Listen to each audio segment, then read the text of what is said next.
ஏய் snow white, உன் பசுமை நிற முகத்தை பார். அதை நீ ஸ்ட்ராபெரி என்று சொல்கிறாயா?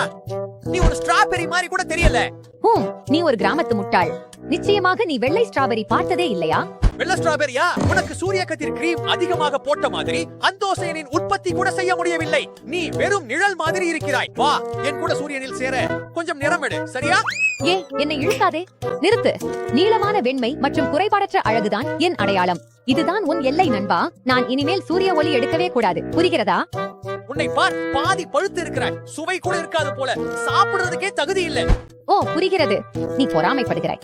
நான் அழகும் ருசியும் கொண்டவள். உன்னை போல இல்ல. திரு 366. நீ யாருக்காவது அலர்ஜி ஏற்படுத்தி விடுவாய். வாவ், இந்த ஸ்ட்ராபெரிகள் வெள்ளை நிறத்தில் சிவப்பு கலந்திருக்கின்றன. உண்மையில் மிகவும் அழகாக இருக்கின்றன. இது ஏன் அன்னாசி மாதிரி சுவைக்கிறது? ஸ்ட்ராபெரி சுவை எதுவும் இல்லை.